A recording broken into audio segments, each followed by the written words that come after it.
What is up, YouTube? This is Cyberspace, and today we're going to be talking about the OnePlus Nord.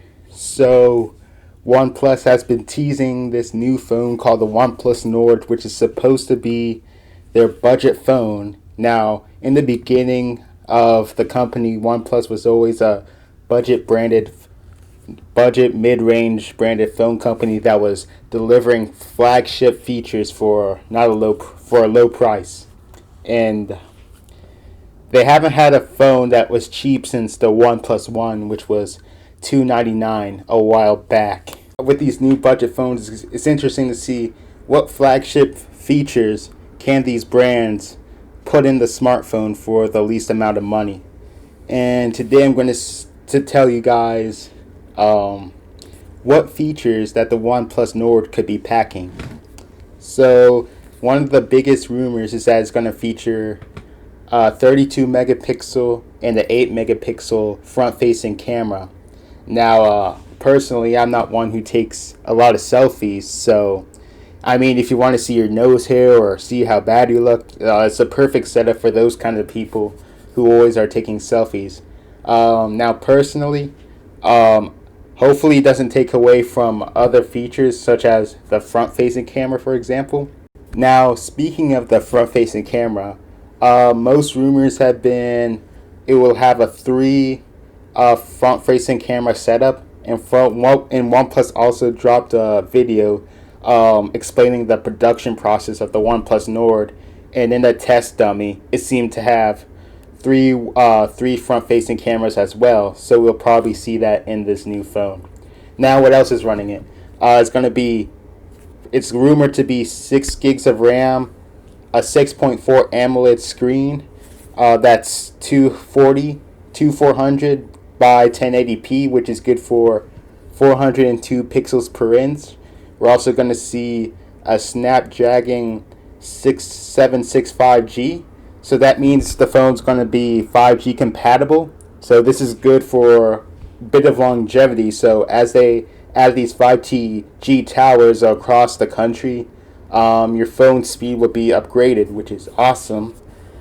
And it comes with a standard 128 gigabyte storage, which is more than enough for most people. The OnePlus Nord is also supposed to have a 90 hertz screen.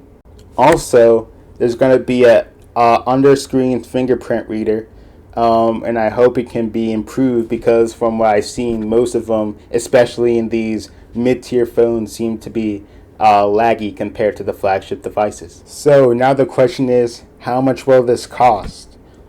Pete Lau, the CEO of OnePlus, said that it would cost under $500. Many people have been speculating the price to be $399, even some saying $299. But I think if it were those prices, they would say under $400, and that would bring up more hype about the phone. So I think it'll be priced probably, for marketing speak, for $499,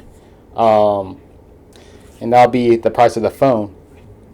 And this puts it in the interesting marketplace because there's many phones that are slightly less or slightly more, including some older flagships that can compete in this marketing space. For example, we have the Phone F2 that has a Snapdragon 865. We have the OnePlus 7T, which has 3 cameras, a 90 hertz screen, and you even have the TCL 10 Pro, which offers a lot of the same features as the OnePlus. Now, when is this phone supposed to be coming to us? So, OnePlus has said that the phone's going to be released in Europe, India, probably the Asian markets first, and then they would release the phone to the US in like a beta run to see how it sells. I think it makes sense to sell it in those markets, especially markets like India, because those are where, because of the price differences and all that, it's the mid-range phones sell a lot more there than they do in a place like North America.